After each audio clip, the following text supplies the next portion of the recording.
Duas boas notícias ficam cristalinas a partir do jogo de hoje para a gestão que assumirá o Grêmio a partir da próxima temporada.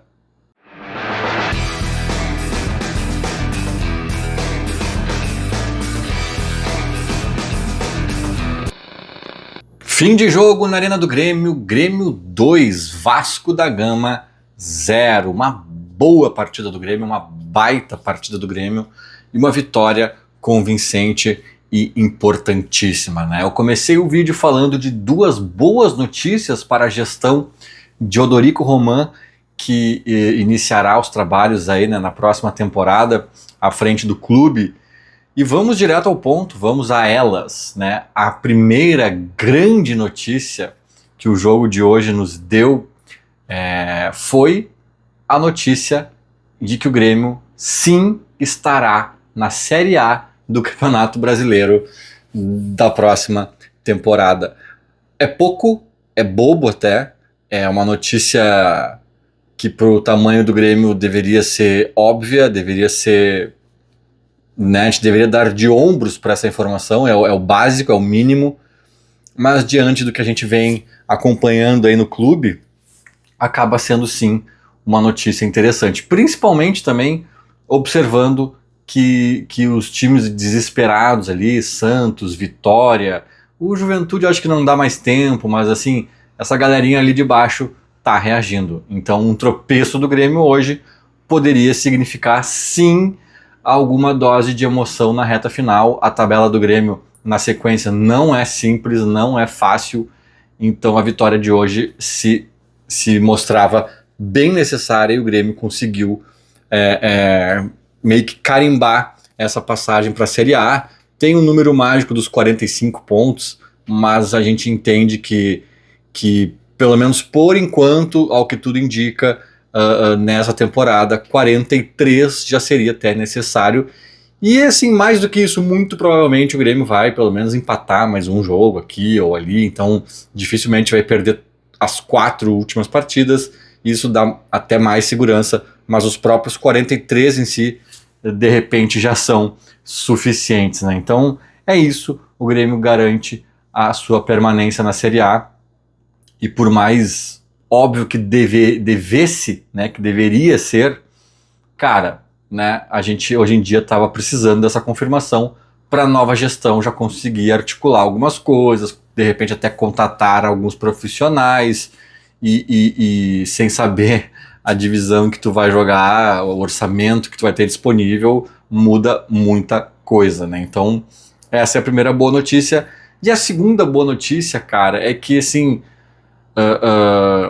a gente faz muitas análises previamente, né, que é o óbvio, né, não, analisar só depois fica fácil, né, o engenheiro da obra pronta, mas algumas análises são mutantes. A gente pode falar que, nossa, a contratação do fulaninho foi uma bela contratação, daqui a pouco o fulaninho entra em campo e tu começa a ver, cara, será que foi tão boa assim? Será que não acabou o futebol do fulaninho? Será que o fulaninho não tá focado? Então assim, às vezes tu vai mudando a opinião, né, então acho que a gente fez, eu digo torcedores como um todo, até mesmo jornalistas e tal, a gente fez uma análise de que a última janela do Grêmio foi boa, foi a melhor talvez da gestão Guerra, né, sempre com o asterisco do Soares ali, né, meio que como algo fora da curva, mas era uma tese, era uma análise no papel. Eu acho que agora está se confirmando muito. E em dado momento eu também cheguei a pensar assim, cara, mas é muito parecido com a história do Soares, porque dessa vez o nome que está carregando nas costas é o Arthur. Eu confesso que não é uma análise desprezível, tá? Não é uma análise desprezível, mas eu acho duas coisas. Eu acho que o Soares é de outra prateleira, assim, o Arthur é maravilhoso, mas o Soares, assim, ele levava nas costas mesmo. O Soares assim, é de uma prateleira de pouquíssimos jogadores na história do futebol. O que ele fez no Grêmio, eu nunca vi na minha vida um jogador fazendo com a camisa do Grêmio. Nem o Ronaldinho Gaúcho, que é verdade, era jovem ainda, uma passagem não muito longa pelo clube, e vi absurdos do Ronaldinho Gaúcho.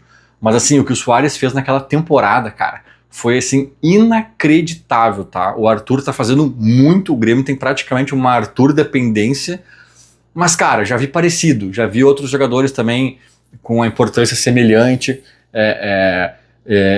e mais do que isso, eu acho que o Soares estava de fato no meio de Galdino e companhia, enquanto essa janela, embora tenha o Arthur como uma grande referência, cara, nos deu outras coisas. Nos deu Marcos Rocha na lateral direita, nos deu o Noriega na zaga, nos deu, cara, assim, o Balbuena se lesionou, o William também, embora a importância do William no Grenal tenha sido fundamental, né, isso aí para a pontuação da tabela, para o anímico, para tudo que aconteceu na sequência foi importantíssimo. Então o William meio que já se pagou também, mas é verdade, tem jogado pouco. Agora, Carlos Vinícius, porra, é um centroavante que há muito tempo a gente não via no Grêmio, há muito tempo a gente buscava no Grêmio e tá se confirmando. Eu não tô falando isso pelo jogo de hoje, né? Eu tô falando pelo conjunto da obra. E o jogo de hoje foi um desenho disso. O jogo de hoje mostrou um centroavante que fez o gol de centroavante, de qualidade, que participa do jogo também o tempo inteiro, colocando o Grêmio, né, fazendo uma pressão ali na frente, colocando o Grêmio no jogo, dando continuidade às jogadas ofensivas, coisas às vezes até básicas, mas que a gente por muito tempo penava, né? Ele é muito melhor que o Bright White, na minha opinião. Muito melhor, talvez seja exagero, porque o Bright White não é ruim, tá? Mas assim, ele é titular, indiscutível. O Bright White pode ser um bom reserva, ou talvez se tiver alguma forma de os dois jogarem juntos, a gente pode testar. Mas assim, o Carlos Vinícius é titular indiscutível. Eu acho que ele agrega também uma qualidade que muda o paradigma do Grêmio. Claro que todo mundo muda aqui, um tijolinho, o tijolinho do Marcos Rocha foi muito importante em vários jogos, do Noriega em vários outros, né? E assim a gente vai montando esse quebra-cabeça. Mas assim, cara, o Carlos Vinícius trouxe um saco de tijolo, tá? E o Arthur talvez uma caminhonete de tijolo.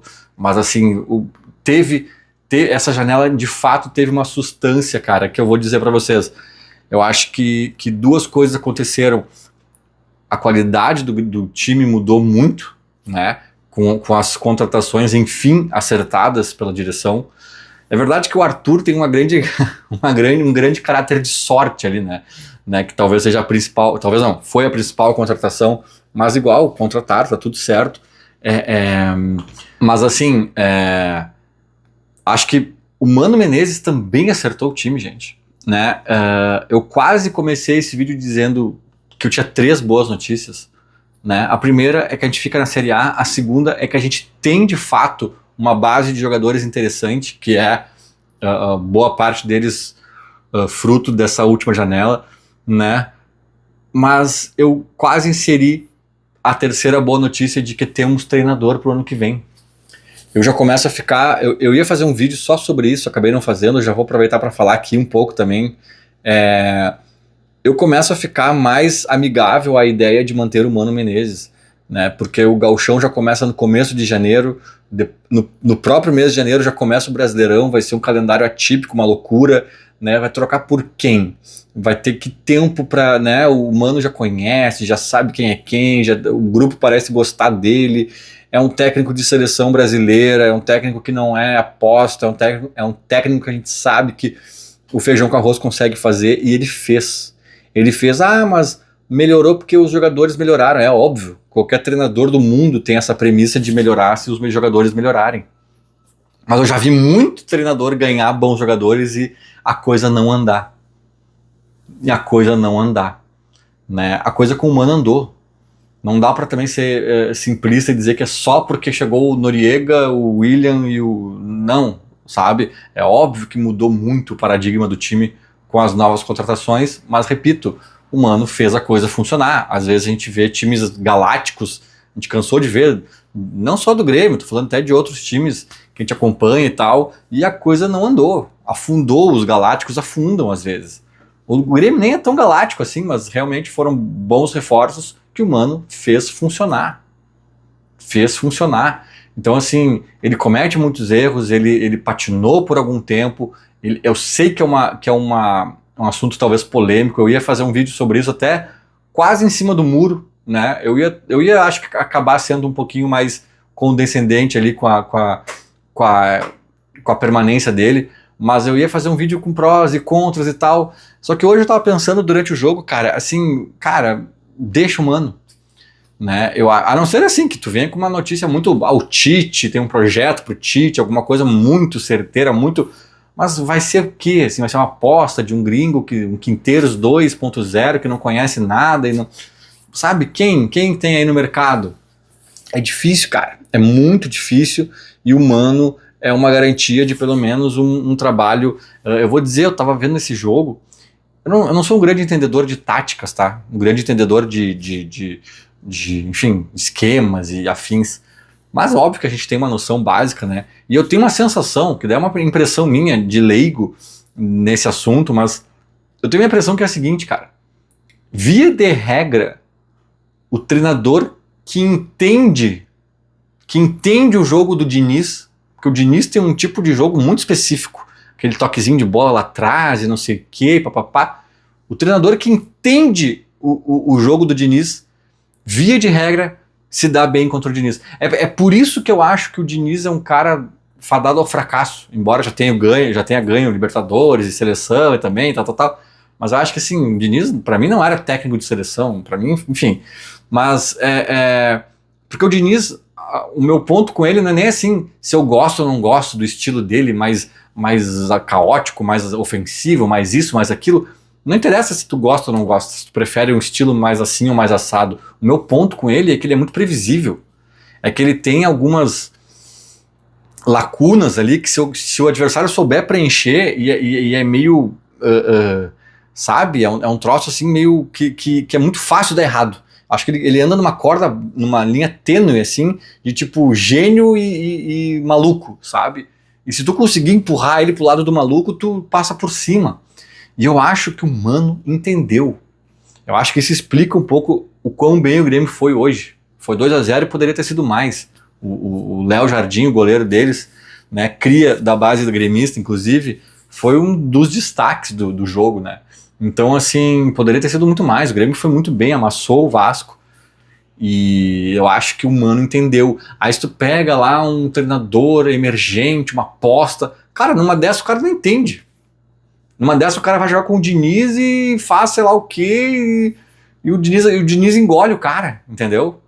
O Mano ele tem esse estofo mínimo, que não, só um pouquinho. É o Diniz, tá. Então tá, vou explorar as pontas, as costas dos laterais, vou pressionar um pouquinho ali na frente,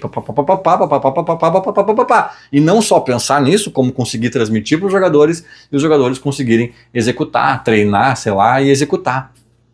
Né? Então eu vejo que o Mano tem hoje ficou claro isso, né, durante o jogo. Então é isso, cara. Eu poderia até incluir uma terceira boa notícia, que é para a próxima gestão, né? Temos treinador também. Mas isso aí, cara, eu vou dizer assim que eu só não incluí, porque eu sei que o Mano também deu suas patinadas, e principalmente porque eu acho que a permanência do Mano, que eu até sou talvez amigável à ideia, eu acho que ela é muito mais assim uma contenção de danos, ela é muito mais assim uma... Como é que eu vou dizer assim? É muito mais por conta da bucha do calendário que vem o ano que vem, né? Que vem aí, que vem na próxima temporada, do que por exatamente um grande mérito do Mano. Também o Mano não fez uma temporada assim de encher os olhos, tá? Eu só acho que assim, cara, vai ser difícil essa transição, vai ser apertado o calendário, o pau vai comer cedo ano que vem. O Grêmio não tem dinheiro para ficar aí trocando de treinador como quem troca de cueca. O Mano não é bobo, né? O Mano tem um mínimo, então assim, tá, fica, né? Então eu não vou colocar aquele na caixinha da ótima notícia, da boa notícia, mas eu acho que sim, de certa forma, dá uma tranquilidade para a próxima gestão saber que, se quiser a manutenção desse trabalho, não é um trabalho falido, não é um trabalho que está irritando a torcida e que não vai ter clima, e que vai ter que tirar, e vai ter que trocar, e vai ter que ter mais uma dor de cabeça. Eu acho que não. Sob esse ponto de vista, é uma boa notícia sim, mas as ótimas notícias são, sem dúvidas, a permanência na Série A e a base de jogadores que finalmente a gestão Guerra conseguiu contratar, depois de 3 anos patinando, que eu acho que é boa. É boa, mas não é sólida. E aí entra o ponto de atenção para a próxima gestão, para a nova diretoria que vai assumir o Grêmio. Eu acho que o Grêmio tem bons jogadores, repito, se a gente pegar uma coluna dorsal de defesa, meio e ataque, assim, Noriega, Arthur e Vini, né, mudou a fotografia do Grêmio. Estou falando de um zagueiro, de um meio campo e de um atacante, né? E claro que tem mais gente aqui, né, nessa história toda, mas né, só para dar um exemplo de espinha dorsal aqui. Então é interessante. Agora, falta estofo. Falta estofo. Sai o Vini cansado, entra o André Henrique. Ah, mas tem o Bright White. Vamos ver. Vamos ver se tem. Né? Sai o Arthur, acaba o Grêmio. Em alguns momentos, dependendo da circunstância do jogo, acaba o Grêmio.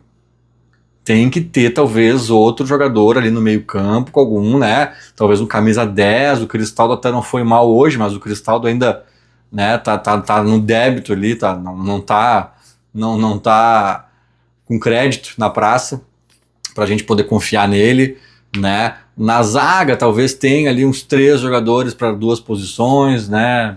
Balbuena voltando também, talvez, tal. Acho que também a zaga hoje não é o pior cenário. As laterais, né? A direita, principalmente, tá. E aí? Marcos Rocha está sempre lesionado, o JP também, um já tem uma idade.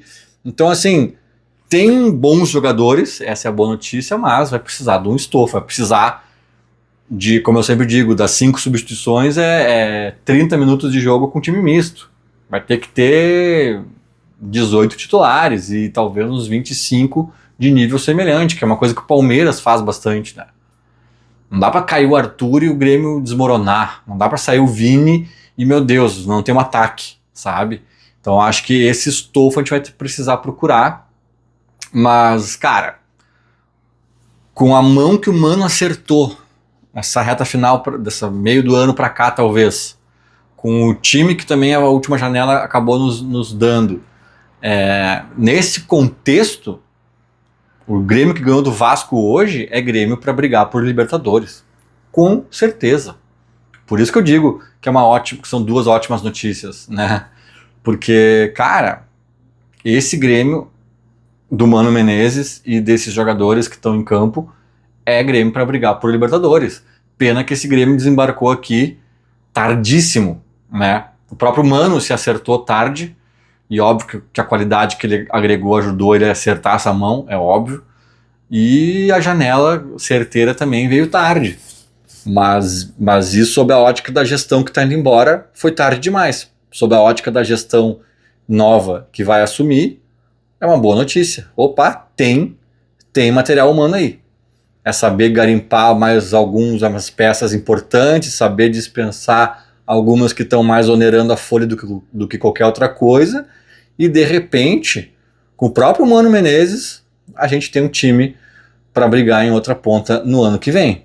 O time que ganhou do Vasco hoje, repito, talvez seja time que já brigaria pela Libertadores, não fossem os pontos perdidos na grande parte da competição. Vamos acompanhar. Feito, era mais ou menos isso. Falou, abraço.